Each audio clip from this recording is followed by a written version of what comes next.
Dun dun dun dun.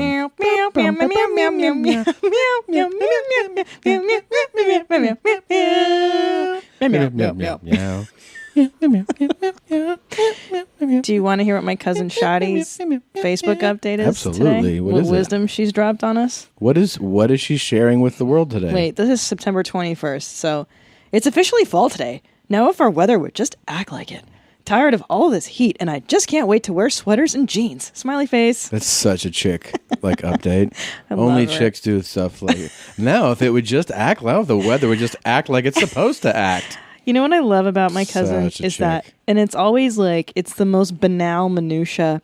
Massage and lunch down at the beach with mom. And you're like, who wants to know this? You know that's the overwhelming majority of posts. Yeah. I think we have a critical eye for that because of Because we're not really people. Well, yeah, because we're shitheads. damaged. We're damaged people, but because we are, attempt to entertain people. Yes. That we see shit like that, and you read people's thing, and you're like when they're like, the fucking jacket doesn't fit the way it used to, and you're like, what the fuck are you doing, man?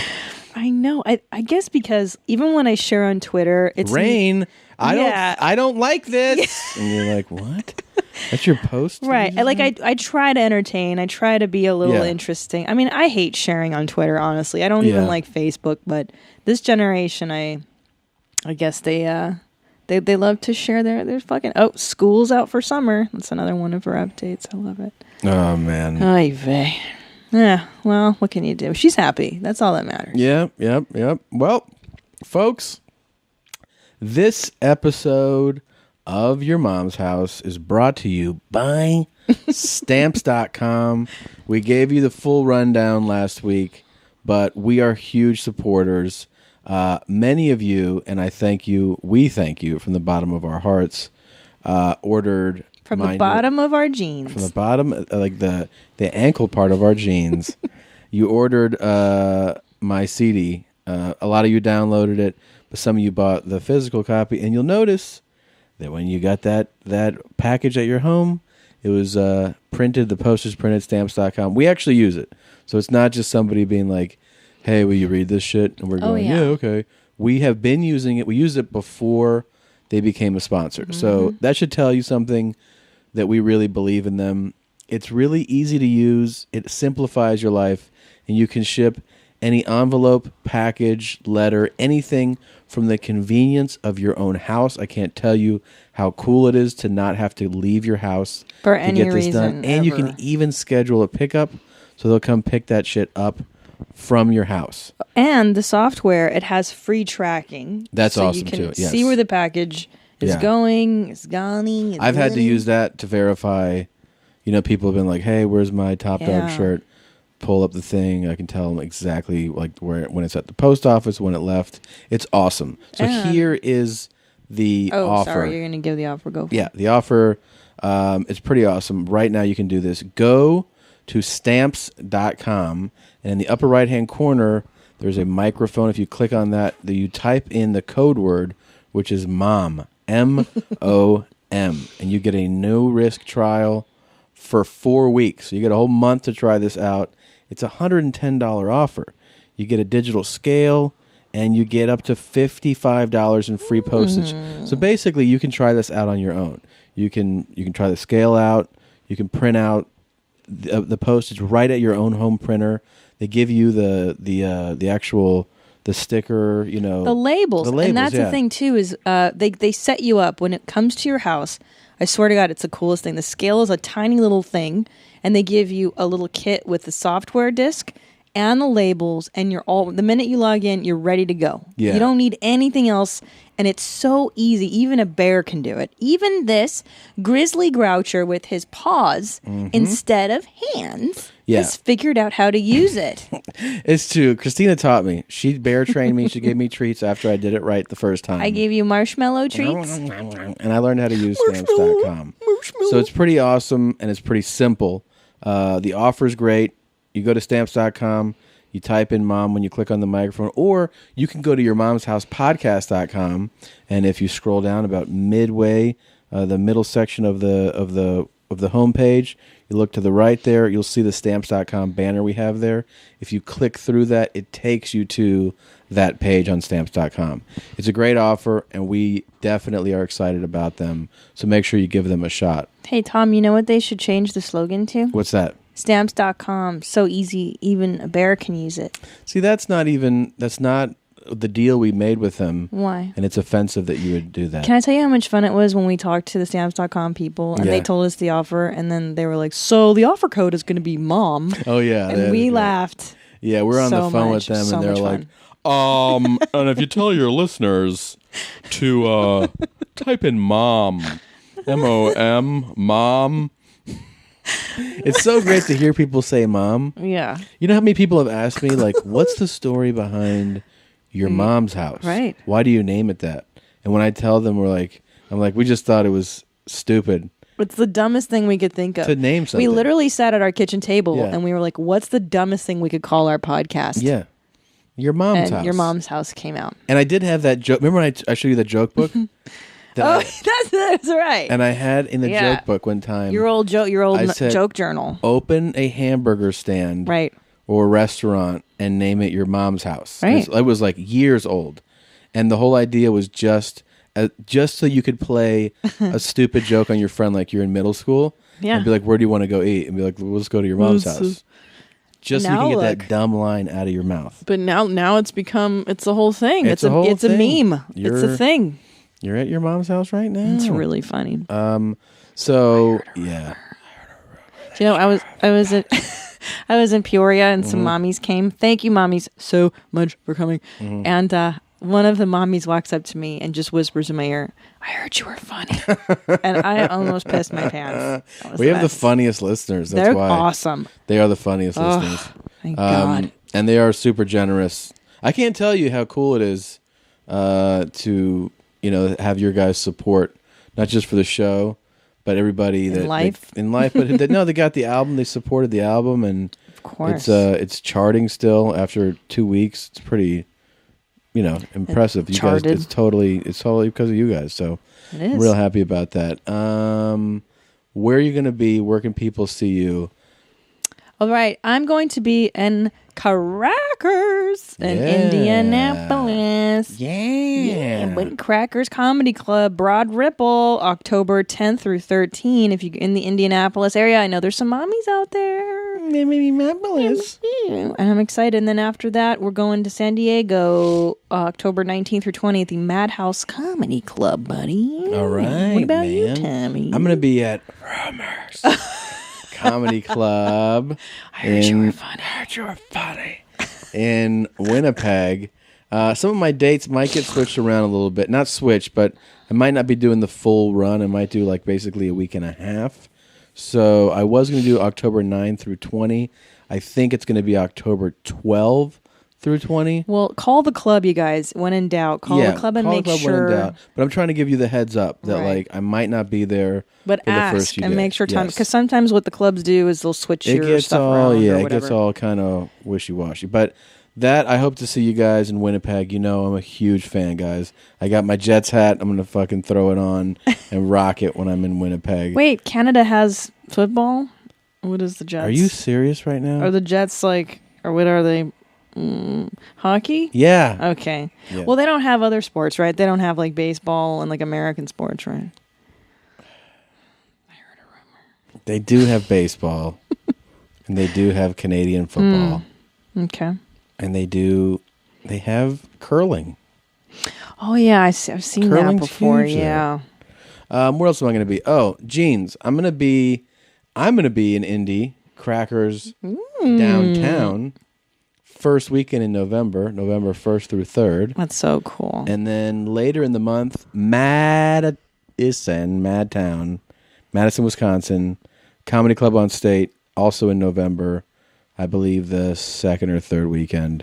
I don't have my calendar. Well, I'm going to the Atlanta Punchline November too. If you're in Atlanta. Well, why if are you doing November?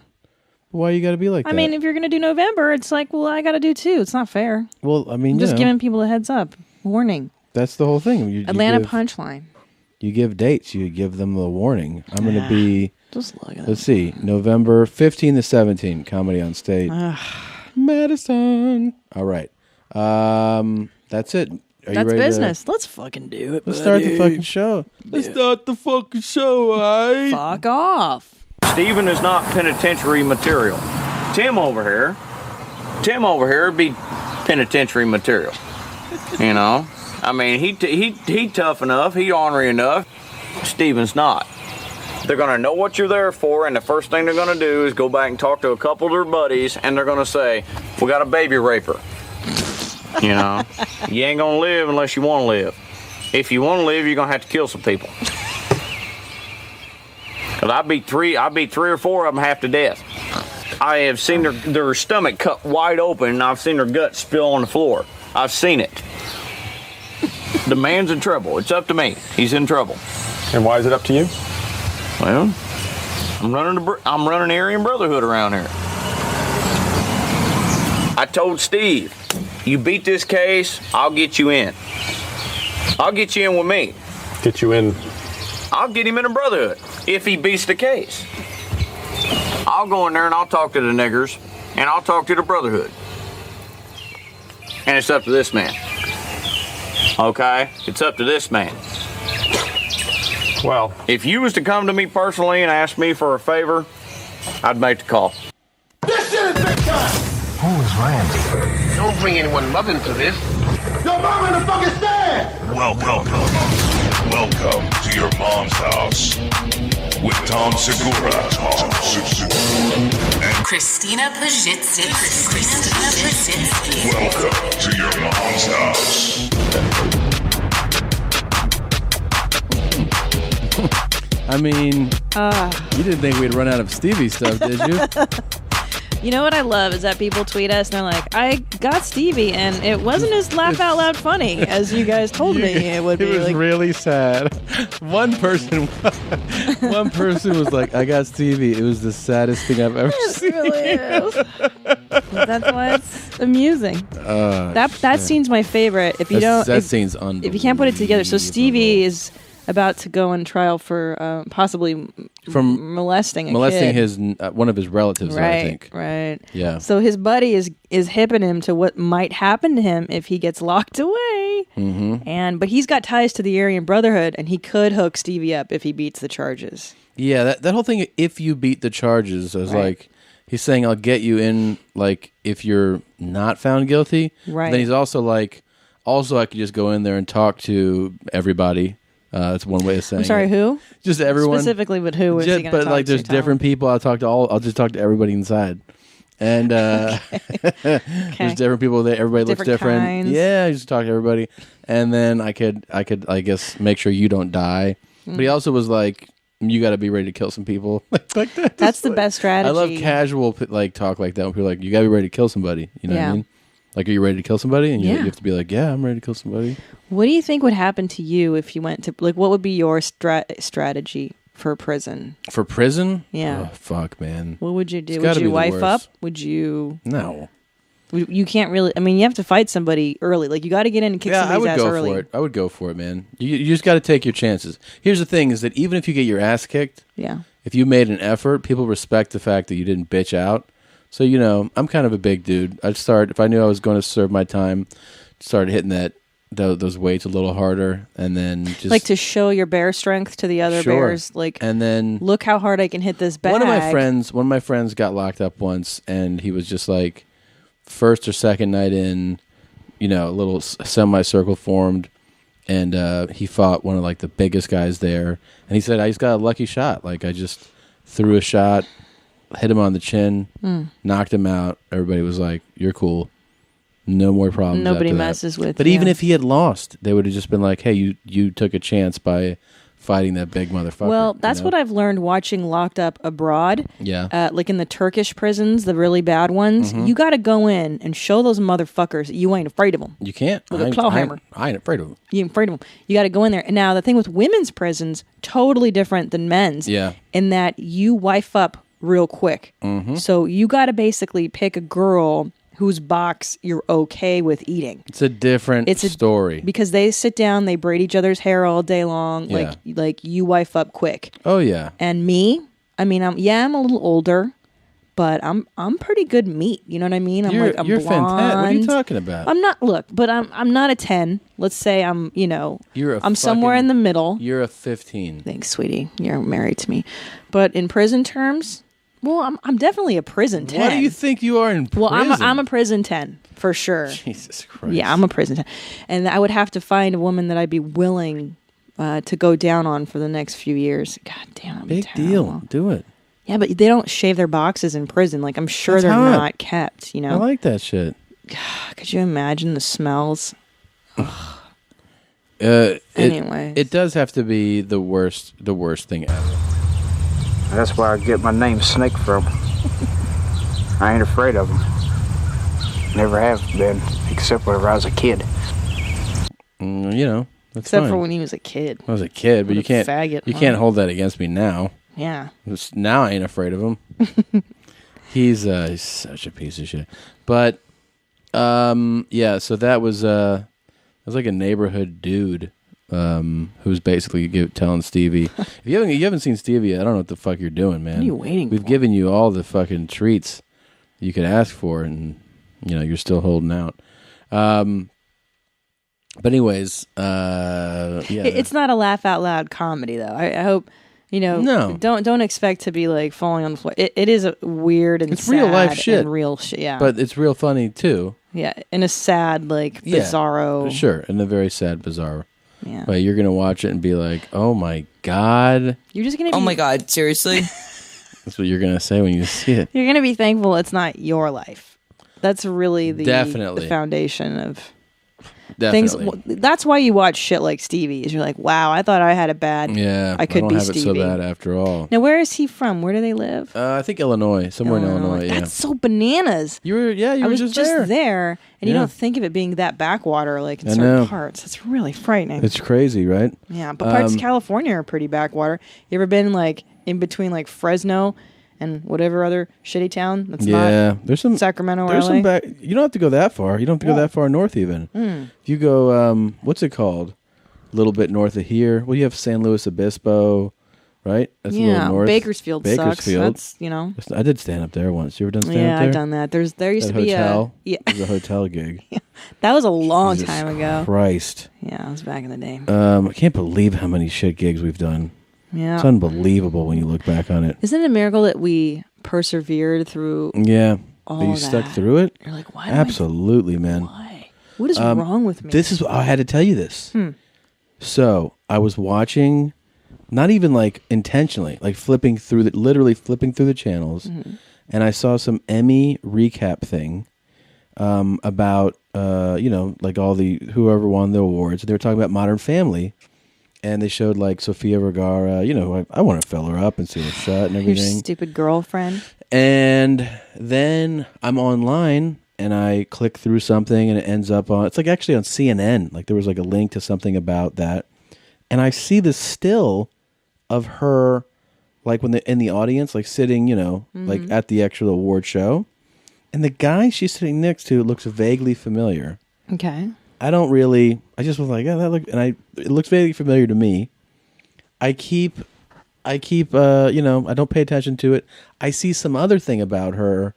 It's like one of those, when like you read an article and then there's other links, like here's another thing. And I see that like she's engaged or something like that. So I was like, oh, she's engaged. I click on the link and I see that she's engaged to a guy I used to work for. Shut the front door. I used to work for him. Who is it? When I first came, it's well known now, so it's not like even a secret. His name is Nick Loeb. And when I first was here, my very first job was an unpaid internship at Copelson Entertainment. Oh, I remember you telling me about this gig. Yeah. And I would just do script treatment stuff where I would just read tons of scripts, and then you write essentially a synopsis, and you tell the production company why something is good or bad. But you have to go in like pretty intense detail. You don't go like, this script sucks. Right. You have to break down why it's it sucks. It's like writing a brief. Yes. On the thing. And it's painful. It's fun sometimes to read the bad ones, and then it gets painful. Like once you've read like 15 bad scripts in one sit, it's like... Wait, so you mean to tell me that when they decide on scripts, it's because some lackey out of college who's working for free writes a summary. No, of not what really. You've written. No, they want to have that in their database. So they're like, they have a complete database of like every script, and always the good ones. They don't just kind of like miss them. Those always come to the top. Okay. Everybody finds out about the great scripts. There's no like, oh, we've had this great script that everybody loved that nobody like. Right. The It great gets known. scripts. I remember when they had a good script come in, and it was just like the talk in the office, and it ended up being this movie with Ashley Judd and what's his name, Morgan Freeman. The Boner Collector. The Boner Collector. Yeah. That's it. And it was about some like serial killer in San Francisco. I think she was a detective or something. I remember it. I've seen that movie? one, yeah. When I was an intern, the girl that wrote that script, you know, it came in the office, and I remember we called her. I wasn't on the call, but the higher-ups called her and bought the script from her for $1 million. They gave her $1 million. And that was like, everybody was so, you know, I mean, it's an exciting thing to be around. Like, yo, we're buying this for $1 million. That's cray. But anyways, I worked there for a few months, unpaid, okay? And then it's the kind of thing where, you know, I told whoever, I forget, was a few steps ahead of me, but not like one of the executive vice presidents, hey, you know, I'm looking for work and stuff. And this guy hooked me up with a girl, and I worked for her for a little while. Then she referred me over. Oh, a girl that worked in the office knew a guy. Hey, you might want to go. Did you bang her? No, not at all. Okay. You might want to go meet this guy. I go and interview, and it's Nick. And he's like, he was working as a producer in L.A. Mm-hmm. And I was like, you know, he was like, oh, here's the job, which is basically read scripts, do the same thing, but he would pay me, and he paid so shitty, such an unbelievably shitty wage, but it was money, and I didn't have any money at all, and so I did it for him. And I used to go to his house, and then I would sit across from him, and we would do with him. I didn't just turn it in; I would give him the summary verbally, you know, and then turn it in as well.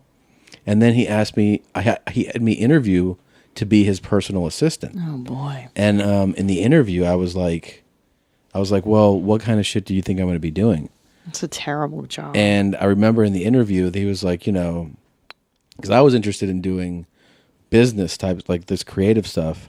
But he was like, you know, it might consist of like, you know, going and grabbing like dry cleaners and all this and stuff. And I was like, yeah, I don't really want to do that, man. And he was like, really? And I was like, no, dude, I don't want to sit there. And I was like, is that the job you're offering? Like to be an assistant or to like work in this office, like on the business end of things? And he was like, well, it's kind of a mix of both. And I was like, I mean, I can't say that I'm too overjoyed about running errands. Like, I don't really want to be an errands guy. And he was like, okay. Like, he wasn't a dick about it at all. Then he left L.A. Like, a few years later, he was just gone. Like, stopped doing it. And he popped up in Florida. And he was running for, like, Congress or something. Like, it was so bizarre. It's bizarre. And then, I think, you know, that didn't pan out for him. I didn't really, I know he comes from an extraordinarily wealthy family. And then the next time I see him, we've emailed a few times over the years. So how weird. I emailed him. And did you tell him, like, hey, I'd really want to fill up and seal shut your fiance? No, I didn't mention that. And our listeners really wanted to do that as well. Our listeners absolutely want to seal her shut way more than other people. I didn't tell him that, but I did say congratulations on everything. That's cool. Including filling up your lady. And he wrote back and said, like, thanks, man. I didn't mention. But I thought it was pretty interesting that, you know, we've talked about filling it up and sealing shut this woman. Yeah. And then how funny is it, a man I work now for. Now you have a connection to one of the people. That's, we actually know somebody that fills her up and seals her shut all the time. What a small world this is. Very interesting. You should really tell him the story. Do you think he would be upset? No. You don't think? What if he listened to our segment and he was just like, oh my God, you guys are so disgusting. You know? What if he said that? That's so weird. What a small world. Yeah. You never know who people are filling up and sealing shut. You just never know. The man I used to go to his house. I know. The guy I used to drive, and I haven't seen it in years, ends up being engaged to this woman that we also ran into at the Whole Foods. Yeah, it's so crazy, man. Small world. It is a small world. Now, if I see her, I'm going to be like, I want to introduce myself. You may have heard about me wanting to seal you shut. I also used to work for Nick. It's so creepy. I heard he fills you up. Just a little small talk like that. It's so creepy, man. What do you think? That's a really good idea. You think so? Oh, yeah. You think it would go well? Definitely do that. We have some important shit to get to. Yeah, we do, man. You know what I mean? Yeah. Real talk. Oh, yeah. Real talk. Oh, yeah. Real talk. Oh, yeah. Real talk. That's it. You guys, I have a huge real talk to bring up. We've been watching Breaking Amish now. I'm pretty invested in the show. It's you should explain the show first, Well, it's about 5 or 6 episodes, and it's on TLC, which they've had such hits as Here Comes Honey Boo Boo this season, and the Double-Headed Girl show is premiering. Abby and Brittany. Yeah, so they're kind of... But they've had, a bunch of, My Strange Addiction. Right, but that, for some reason, because it's not kids, yeah. You go, okay, well, those are grown adults consenting to be on reality shows. But I think Honey Boo Boo is really, when it's like a 6-year-old or a 7-year-old kid, you're like, really? So then the latest is Breaking Amish, where the premise is these are Amish kids and one Mennonite, and they're leaving their religion, they're leaving the Amish society, and for the first time, and they're going to New York, and they're all going to stay in a hotel together for like a month and get to live in New York City and experience this new world. Well, it turns out Judd Apatow, you showed me, I think he was tweeting that it's bullshit. Well, there was some murmurs about it, but the Apatow's the one that caught, my attention, because he obviously, watches the show or had watched it, and everybody was kind of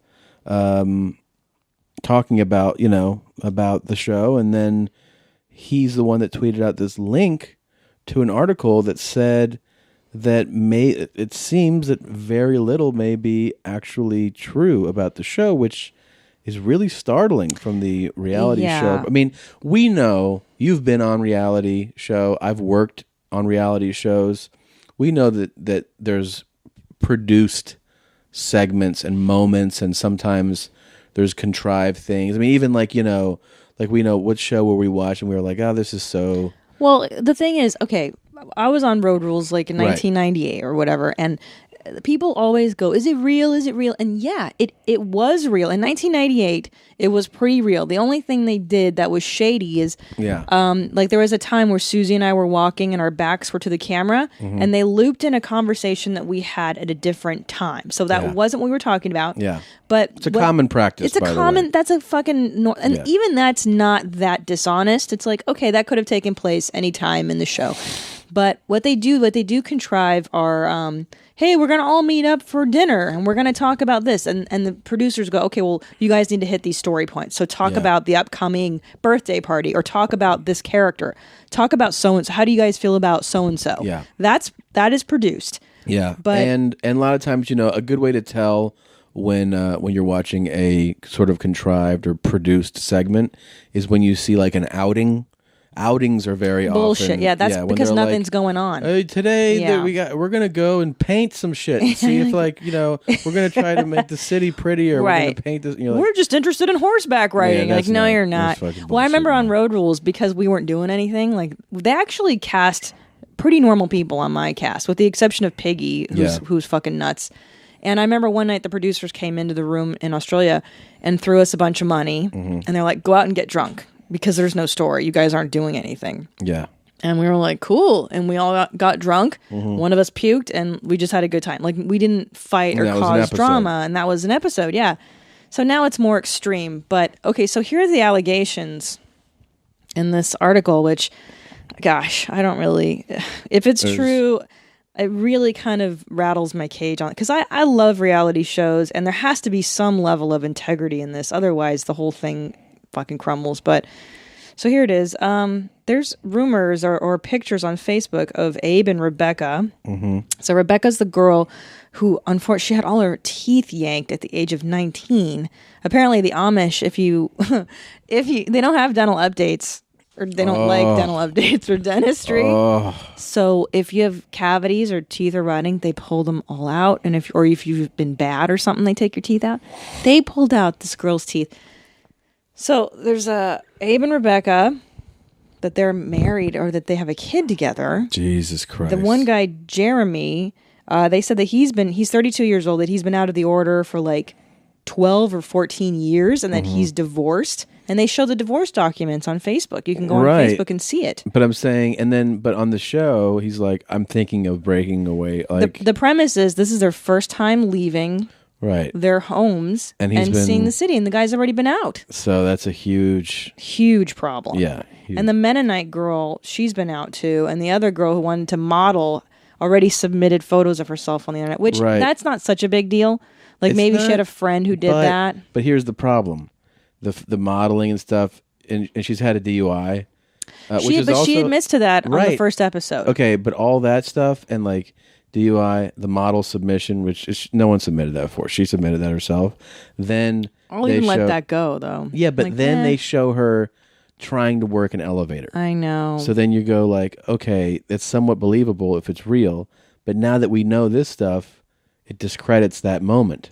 But here's the thing, too, is that like when you see somebody acting, you know that that's acting. And I feel like so many moments you're like, God, you couldn't, like they have to be fantastic actors to pull off a lot of the stuff that you see.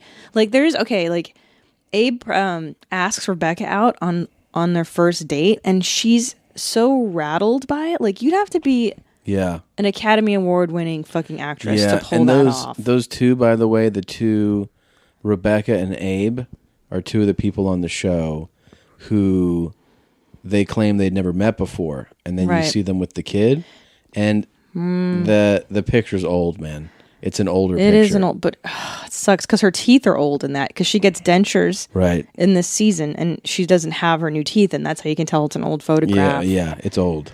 God, I gotta tell you, it really it kind of bums me out, because we watch a lot of these shows, and I would really hate to be completely lied to. Like I can tell when I'm being lied to on a lot of them. You're like, oh, that's contrived. Yeah. But this is fundamentally fucked up, and I hope TLC addresses it, because I need to believe in my shows. You guys can't take this away from me. Anyway, it's just it's a big thing. Like I said, especially because we have worked in this field before. Yeah. Like I worked on Trading Spouses. I love that show. There was some, obviously manipulated things. And there's like shows where the whole premise is manipulation. Like we did My Big Fat Obnoxious Boss and My Big Fat Obnoxious Fiance. That whole thing is they're tricking somebody. Mm-hmm. You know what I mean? The premise of the show is to mislead. To fuck with people. But a show like this, that's not at all the idea of the show. But that's what I'm saying. There is a level of integrity in reality program, and I know a lot of people go, "That's not true. It's all fake." No, not true. I'm telling you that. I worked on a bunch. Of as have I, and I've worked in casting for these shows. I've been on these shows. I'm telling you that there is a level that they have to maintain integrity. Otherwise, the whole thing falls apart. And I fear that TLC, this is the beginning of the end, because if you lose credibility on a show like this, it's very hard for the public to believe you again. I mean, I feel like learning this about this has really made me just be like, fuck off. Yeah. Get the fuck out and don't come back. You know what I mean? See, because even gigolos, like we love them, but you can tell that is a produced show. That's produced. They were not friends before the show. You can tell that is apparent. They're not. And you can tell, for instance, here's something that's produced. Okay, like if you're a novice to this, when you see them get together at the bar, it's bullshit, and discuss like what's going on. Yeah, that is the show. The show's producers are going. We're going to shoot this thing at the bar. Talk about what drinks happened. Are on us, right? And just talk. That what it does is it facilitates how to moving along the show. It gives them moves a point. Story, but exactly. I'm telling you that they do not give you a script.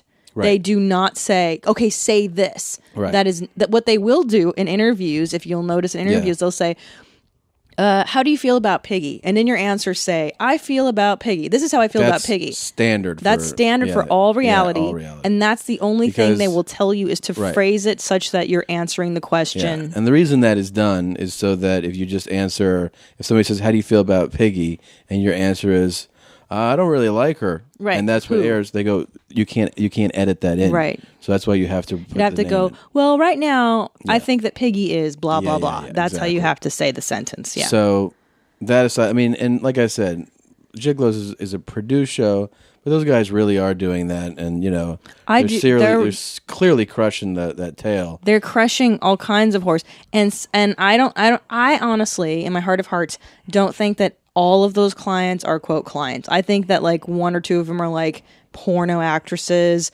or people looking just to be on television. Well, a lot of them could be looking for that. Yeah, definitely. They're not like genuine clients. No, and they obviously probably they get their service probably free of charge. Yeah, because they're on the show. Yeah, I get it. But That's I'm fine. Like, babe, like I was really upset yesterday when you showed me that article. But you were very resisting. I'm so mad. Well, before I showed it to you, you were like, no. Like you were, it was like we were in court and I was the prosecutor and you were the defense attorney because you did not want to hear it. Do you know why? Because sometimes the public doesn't understand that these shows are taped like a year ago. So I remember on Road Rules, you had all the arguments. I know because people would fucking email me on Road Rules and be like, "Hey, you should really tell Piggy to go fuck herself tomorrow at the challenge." You're like, "Yeah, dude, we taped this a year ago." So they don't understand. And I thought, oh, well, maybe this is like a real time thing where now they're on Facebook because they've been out of the community, the Amish world. Yeah, like this episode, this podcast. I mean, I don't know what's going to air, but right now it's October 1st. Right. 2009. So 2000. Oh yeah, that's right. We started doing these before podcasts were invented. Oh, you farted. Did you guys hear that? Why didn't you put the microphone to your ass? Yeah, I wasn't thinking. And you're picking your nose. Hey, I want to thank you earlier. Yeah. I went into the restroom to clip my toenails. Okay. And the window was shut and it was nice and hot in there because it's like 103 today. Yeah. And you took a shit. And you didn't spray. And you know what's really nice, babe, is that you used all of the toilet paper and you didn't leave me any. That was really cool of you. Oh. Yeah. Oh my God, you guys are so disgusting. Well, maybe we should. Hey, speaking of toilet paper. Yeah. Can I tell you, I think I know of a way to get down to the issue of who's using the most toilet paper in the house. Yeah. Someone tweeted me and they're like, Christina, your method where you roll around your hand, my wife and I call it mittens. Like making toilet paper mittens. Yeah, yeah. Okay, so here's how we're going to get to the bottom of this shit, by the way. Okay. I'm going to hand you a roll of toilet paper I got right here. We keep our toilet paper in our podcast room. Yeah. Because it's across from the toilet. I'm going to take a roll. Tommy, you take a roll. Okay. And without looking at each other, I want you, let's pretend we just took dumps. Okay. And I want you to just take as much as you normally would after a dump right now. Right now? Right now. We're going to pretend like we're done shitting. Okay. We're going to put our microphones down. I'm not going to look at you. Okay. And just do what you would. So hold on. I'm going to put my mic down for a second. Okay. And I'm going to start. Okay, hold on. For a shit. It's for a regular dump, okay? Okay. Okay. All right. I'm done here. And I'm going to, let's count. How many squares? How many squares you just pulled. Okay, I would say 1, 2, 3, 1, 2, 4, 5, 6, 7, 9. All right. Okay, I got my number. What's your number? My number's 9. Shut the fuck up. Yeah. I heard you counting like 11, 12. 1, 2, 3, 4, 5, 6, 7, 8, 9. You're lying. What are you talking about? This is totally... Then you fold it down? So that's your method? That's how you wipe? So Tommy just folded it. Your folder... I like to have a little thickness. This would be a first wipe. Now, if I had done a first wipe, I might not need the 3 extra here. I might go like this for like a second or third. So you would pull another 9 to do the second wipe? No, a 6. Maybe a 6 for the second wipe. But because I notice what you do too is you leave some squares behind. You like to leave evidence that you pooped. Yeah, but that's because I want to show you what I did. Okay. I want you to know that I did it, you know?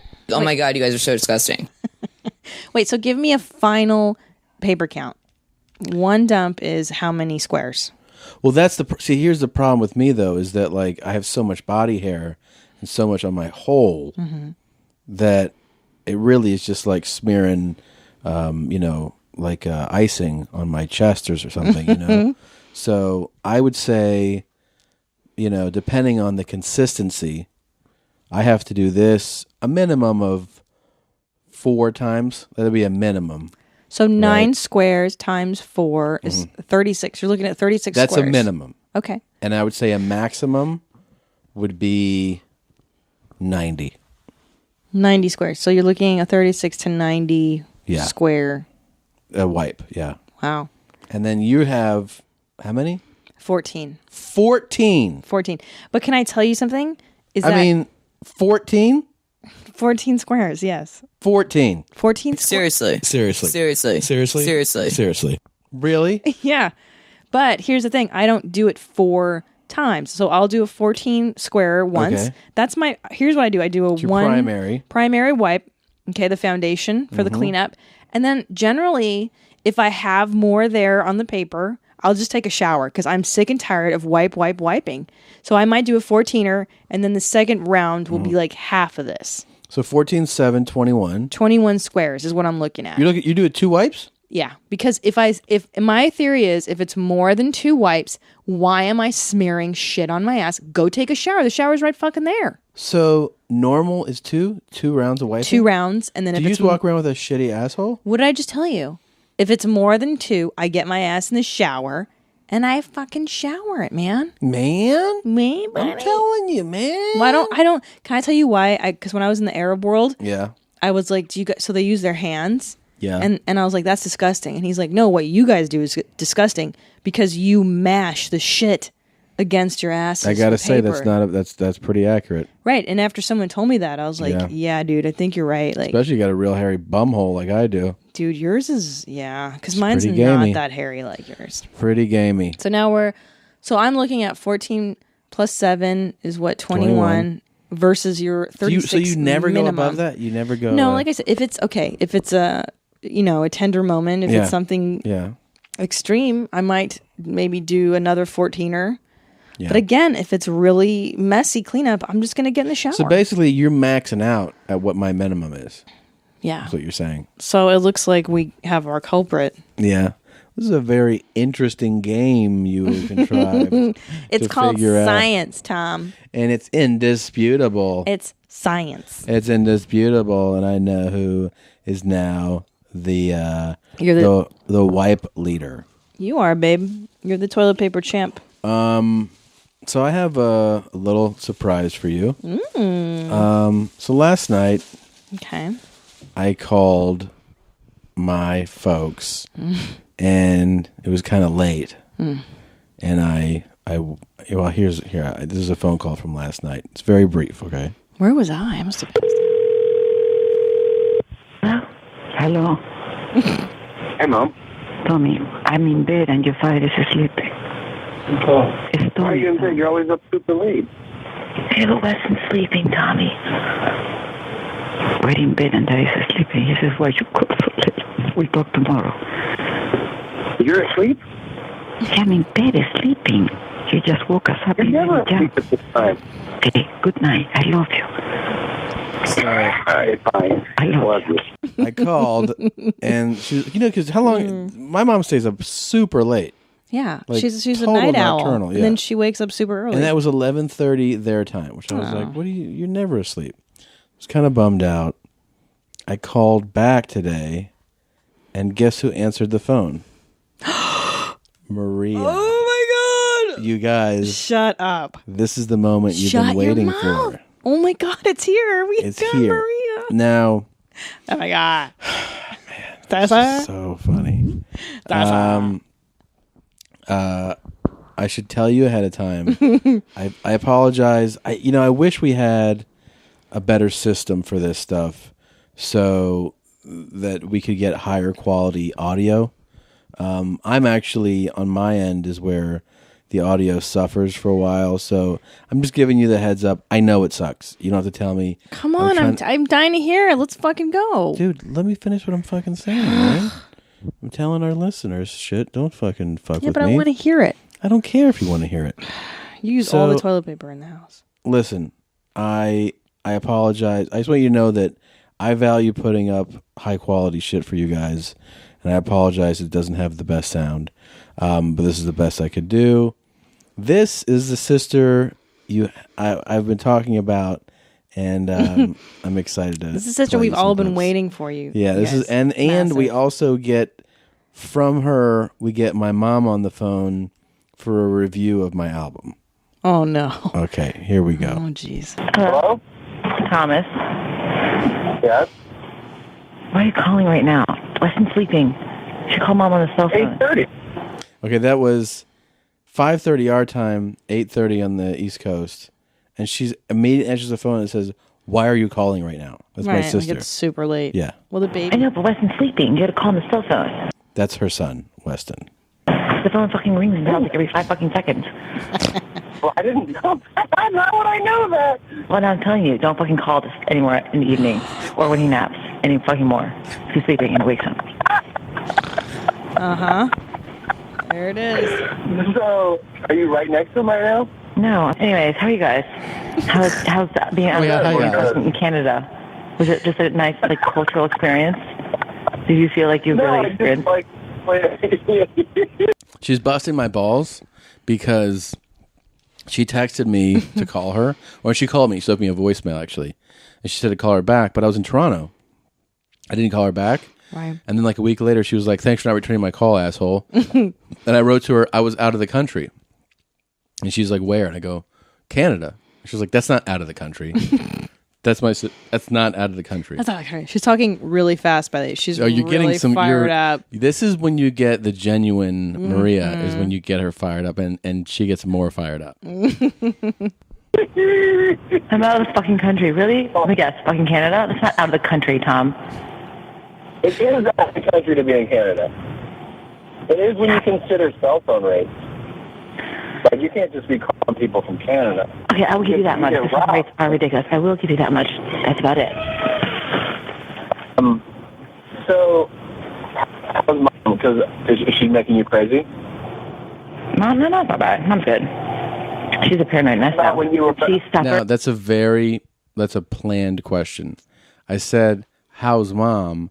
because my goal is to get her fired up about Mom. Do you understand? Yeah. Like, wasn't planning on asking that, but I was like, in my mind, I'm like, what can I get her worked up about? Yeah, you're gonna bait her. I'm trying to bait the right question. First, well, here's the deal. She's wonderful and she's totally loving, but she is a terrible anxiety mess. I mean, everything makes her nervous. Absolutely fucking everything. Every 5 seconds, it's like, stocks and covering and being yelled at and being constantly reprimanded and giving suggestions, quote unquote. Recommendations. Can I make a recommendation? She's like, I never did this with any of you kids about everything. But she's doing, and the other thing is that Weston cries every time he's with her. But that's because she's having a panic attack every time. Really. Now, but when she came to Chicago, didn't she make you crazy? The first time. The last time was great. The last time was fantastic. The first time she drove me absolutely insane. Why? What'd she do? She drove me absolutely insane. That's what she said. Totally how she talked. She drove me absolutely insane. It wasn't what she did. It was more like what she did. I mean, like, really? Okay, well. Okay. That's totally it. Okay, we're getting There into we real go. Maria mode. So this, Yep. I stayed quiet on because I wanted you to get the full thing. So basically, my baiting worked. By asking her the right questions, I knew I would get an answer. And what she did is she goes on. This is how Maria does it. She goes on like a rant about how my mom made her crazy the first time my mom visited her after she had her son. Yeah. Okay. What'd she do? It wasn't what she did. It was more like what she did. I mean, like, really? Okay, well. When I came to helping, everything was a comment, everything was a criticism, everything was, okay, you know how she does those little defensive things? Well, I never did that. Okay, well, if your baby dies, I guess you'll feel guilty for the rest of your life. I'm like, okay, thank you for suggesting that. Like, there was just a comment. Everything I did was totally wrong, inappropriate, or basically I'm putting my life, my child's life, and my dog's life in jeopardy. And why don't I just why don't I just put a bomb vest on and like blow myself up, because I'm basically on that path with the lifestyle I live, which is a very fucking healthy lifestyle if you ask me. I'm sorry, look at her lifestyle. She sits around fucking eating ding dong pastries all day long, smokes a cigarette every day, drinks champagne, caffeine, doesn't work out, plays bridge. Let's really compare lifestyles. I think mine's pretty fucking healthy. That was so vintage. Oh Maria. I think I can understand every third or fourth word. That's not an exaggeration. First, you should check out my house. It's like kind of lame, but way less lame than like your house. That wasn't fun. That was lame. I feel so great. What? That whole rant was crazy. Totally like that. Oh my god. Okay, do you want more? Yeah, I love it. I could listen to Maria all day. Okay, here's more. And my child is a perfect help. So when something goes wrong and wayward out, then you can give me a fucking comment on like, hey, maybe you shouldn't make these improvements and changes in your life. In the interim, shut your fucking mouth and just do what I tell you. What? In the interim, shut your fucking mouth and do what I tell you. That's what she said. My fucking kid. Anyway, sorry, I'm a little aggressive right now. That's fine. So did you get to hear talking about you on that episode of the show? Okay, so right here, again, I apologize for the audio. I was having some trouble. I was using a headphone thing, and it obviously kept cutting out until I removed it later. But I asked her if she heard the episode where my other sister was on, and we talked about Maria. And oh no, this is what she says. Show? I've heard a lot of you guys' imitations of me. It's ridiculous. There's nothing like me. You make me sound like some toothless bum that's like having an epileptic seizure or choking on something without teeth. It's horrible. That's nothing like me. I mean, that's horrible. I sound nothing like that. Nothing. And little fucking cartoon characters that people call in, like, you guys do these perfect imitations. Someone, what was it, like, I heard the one where the guy made a recommendation of like a cartoon character that sound like me. It sounds a lot like you imitating me, which sounds nothing like me. It sounds nothing like me. I don't talk like that, Tom. I don't know where in your fucking mind you think I sound like because I'm not choking on anything. I have teeth, and I'm not epileptic, nor do I have Tourette syndrome. This is so great. I can't even believe it. Nah, I totally saw Hot Dog Princess get sucked in here, and I wasn't invited. I was all, what the lump? So I'm crashing this party. Oh, Simon, you're ugly. What's the solid trail? Somebody help! She actually sounds just like this fucking I'm sweating. character. I can't take this. Holy shit. I can't take it. I'm not even at the best part yet. I'm gonna piss. Does she know she's being recorded? Here's the best part. She answered the phone, and when you answer the phone, it says, this call is being recorded. Yeah. And then in like a couple minutes, I'm like, so let me talk to mom. And she's like, oh my God, are you going to record her? She doesn't even realize she's being recorded.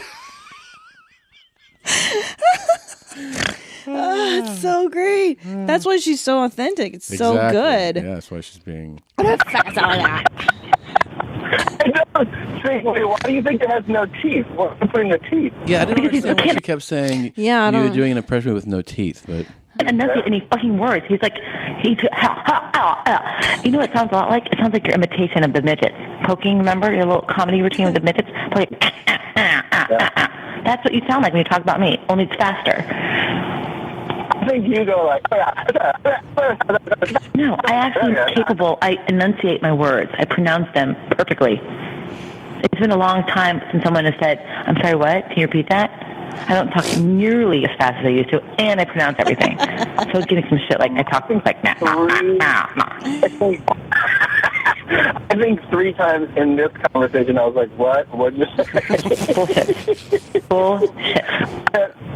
Yeah, I got a little time with that. Whatever. That's just crap. Anyways. Hey, is mom there by any chance? Yeah, she's outside with taking me to get her. I really need to talk to her. Are you putting her on the show? What's that? Are you going to record her for your show? Yeah. See, right then I was like, oh my God, I just put together that she didn't know she was being recorded. She's like, oh my God, you're going to put her on the show? Because I've never heard Maria that fired up at you. That was authentic. She was really, I think really... she was a little upset that we've been, talking about her. How great was that? She was fired up. I've never heard her. Out there. So excited. I've never heard her go off on you like that. It's really great. Happy about this. I can't even tell you. Okay. And now we're going to go to my mom. My mom just listened to my new album, White Girls with Cornrows. No. And I got a first-hand take on her, how she feels about it. Don't tell her. I just want to talk I won't tell her. I won't tell her at all. I tell her something really important. Okay.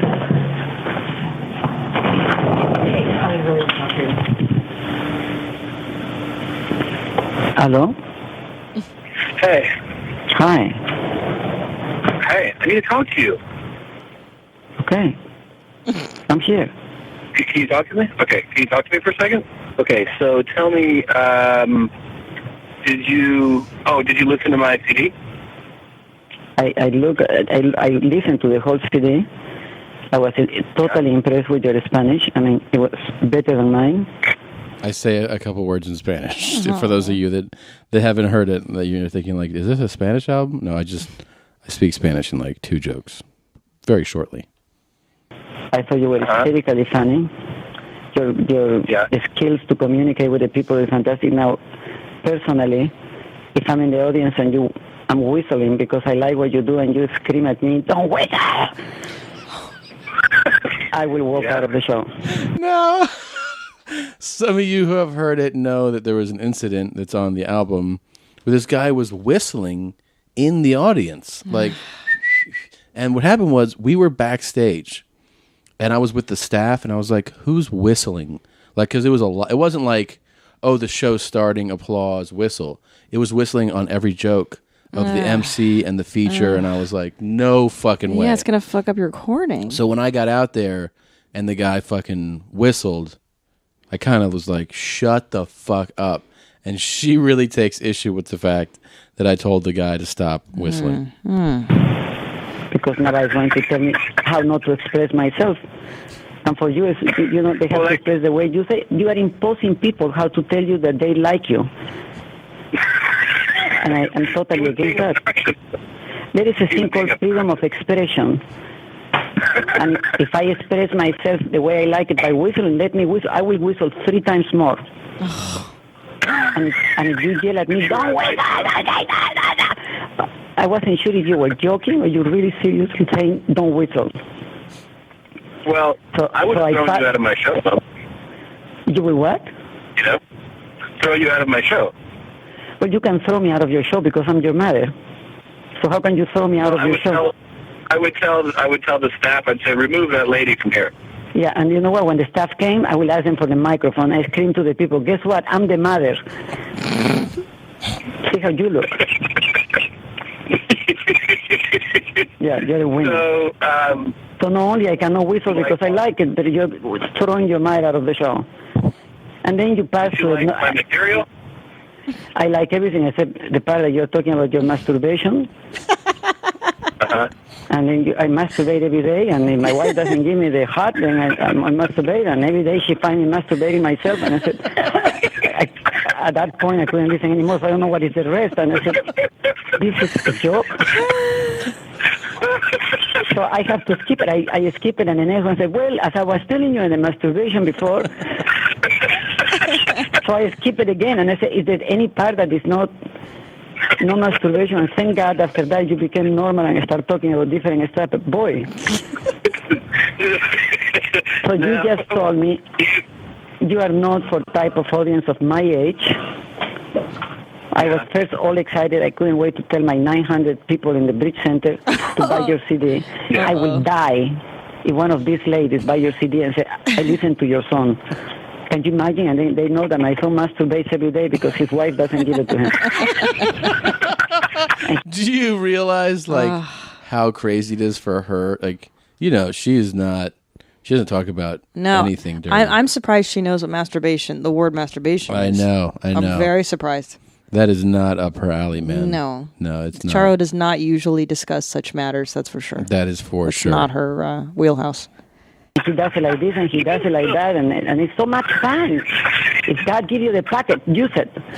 And I say, oh my God. God gives you the pocket, use it. Is that what you say? I don't say that. Is that a direct quote from one of your... Not at all. I don't know what that means.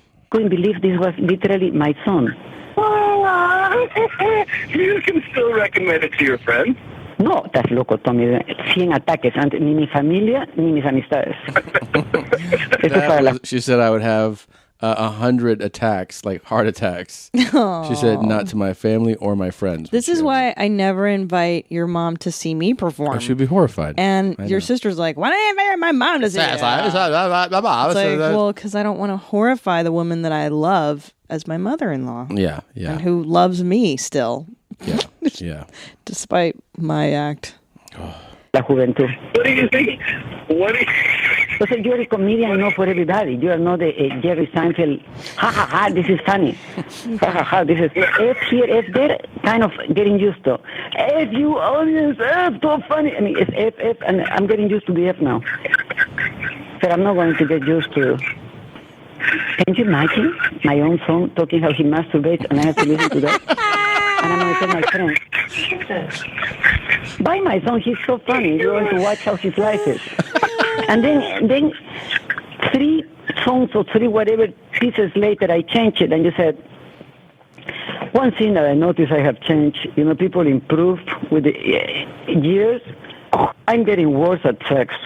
I started when I was like 17 years old, and now I suck. F suck.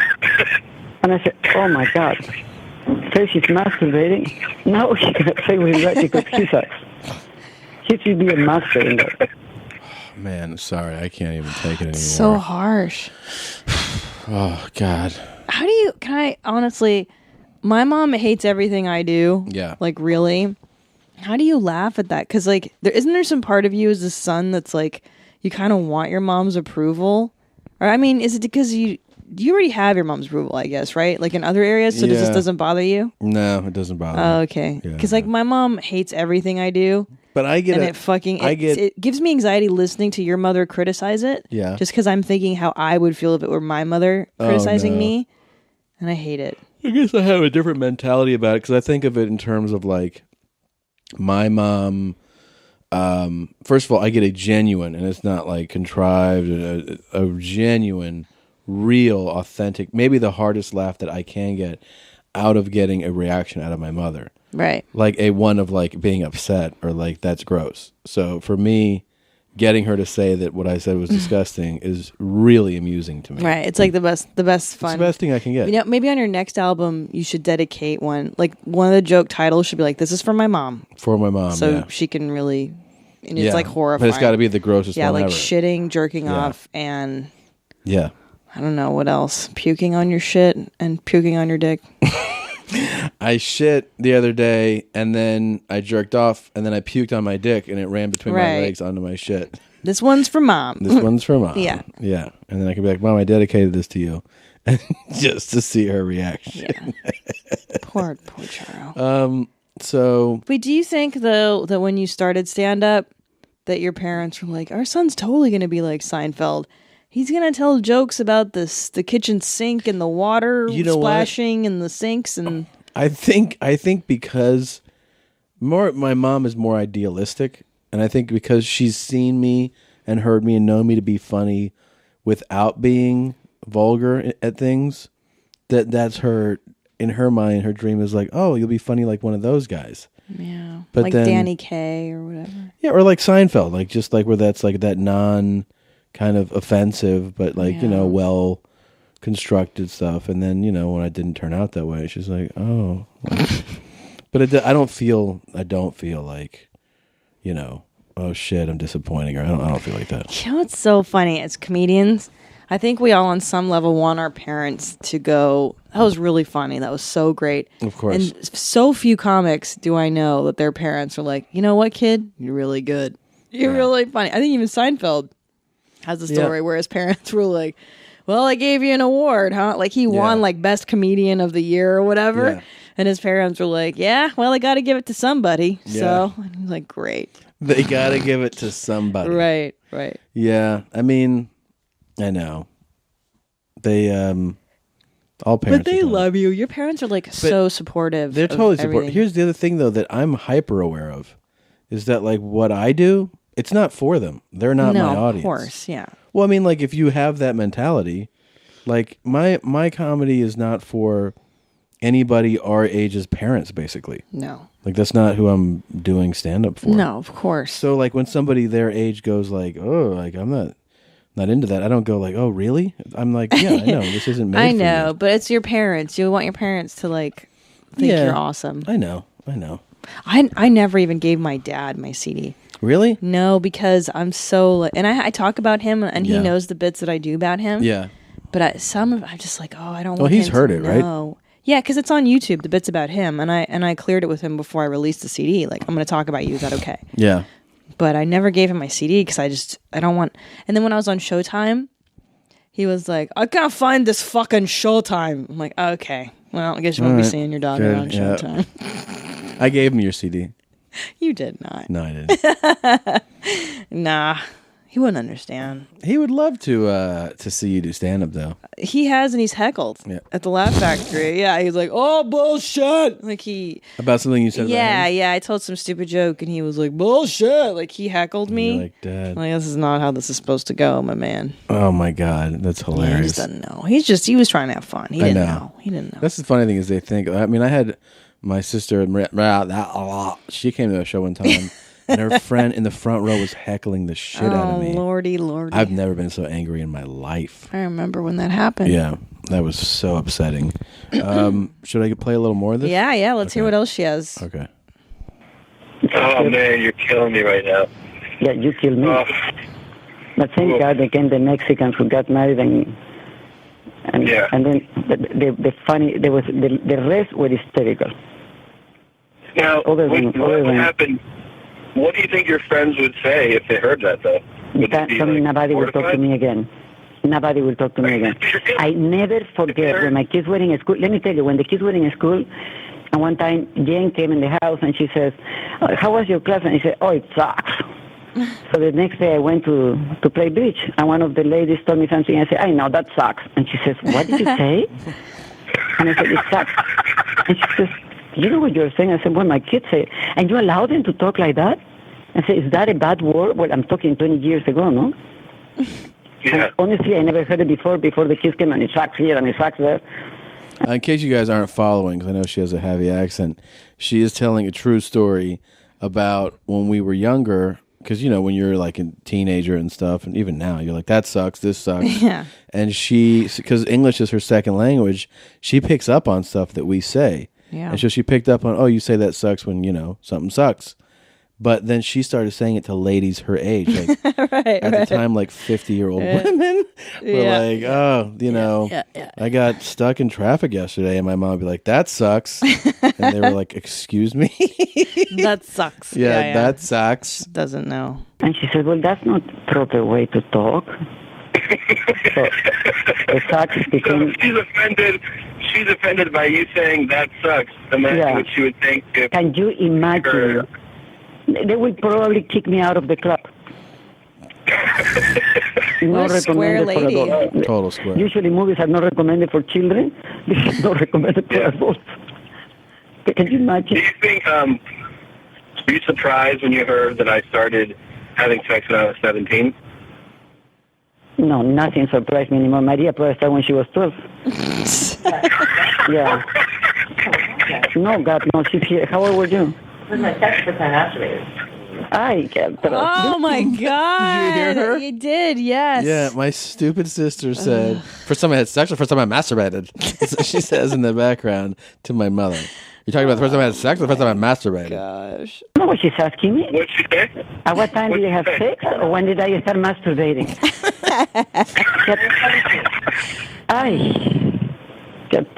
What'd she say? 17. What'd she say? She had sex when she was 17. That's not true. Tommy says that's not true. Well, it was a month before. I was 16. It was a month before. You were 16. I was 16. I was almost. She was 16, but she was almost 17, she says. It's 16 a month before 17. I thought she had sex in middle school, like in 6th grade. Tommy says you have sex in 6th grade. What? That's just horseshit. going to put you on a speaker, Tommy. This is a family talk. Hold on. Is that a speaker? Are you there? I'm here. Okay, let Maria defend herself. Okay. Where the hell did you come up with that fabrication? That's a total fabrication. Complete and utter. You didn't have sex when we at Plymouth Middle School? What? No. They had sex in Plymouth Middle School. I thought you were having sex in like 6th grade.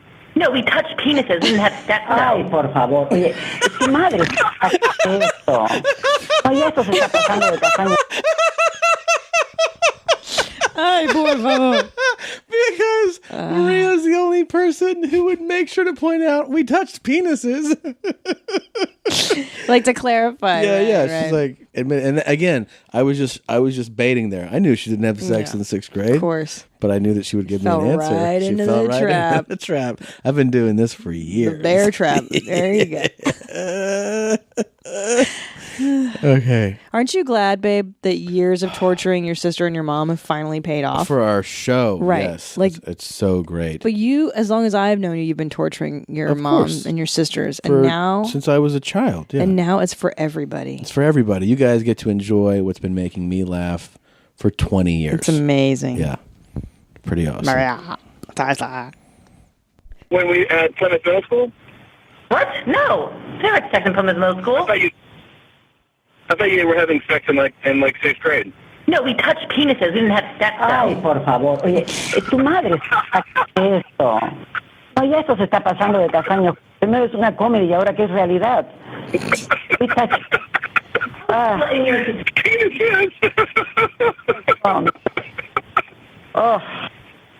Yes, it's complete loss of respect for me.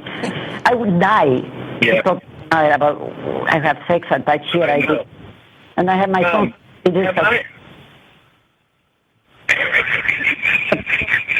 Mom, have I done my impression of Maria for you? Nothing like me. Okay, this was a big moment for me, and then we'll wrap this up. I wanted to do my impression of Maria for my mother, because I've already done it for Jane. I did it for Jane, my other sister, when she was here, and Jane was like, yeah, that's fucking awesome. Yeah. So now for my mom, because my mom's the true test of whether or not it's accurate. Of course. I would make it. It's perfect. Okay, and Jane, by the way, thought it was perfect. The dogs are... Okay. Oh my God! I told him I did it, you guys. But Weston's sleeping. You can't call the house when Weston's sleeping. I gotta call you back. I'm making dinner right now. I'll call you back later. That's stupid. You're just talking like that. Totally. I pronounce some words. No, you don't. You talk Chinese. That's a different language. Well, okay, yeah. Your own language. It's 100%. Maria. And the best part is she said, "That's not looking at me. I don't want like that." And she just did it. Every time I do it to her, she goes, "I don't talk like that. I do not talk like that." So there you go. Signed And that was off. perfect. Signed off. Perfect. On the ultimate authority. What's taking so long? Do those smooth heads give you the orb already or what? Wait. Princess Bubblegum's in my seat. So, yeah. Confirmed by your mother, who gave birth to all of you. Yeah. She's the authorita. There's no higher authority. No. There's no I love when she's authority. like, I was masturbating. She's like, so, better so Maria. I love Oh my God, seriously? She's only the one who would go like, we touched penises. I love when your mom, she has to talk in Spanish. She's so upset. That's my favorite. Genuine, yeah. Ay, por favor. Yeah, I love por favor. Ay, pero why? Qué lástima. Ay, Dios That mío. shit has made me laugh for 20 years. Yeah. Yeah. She really gets upset when she does it in Spanish. Yeah. I love it. Absolutely, man. You guys have always been like that with her, like very open around her.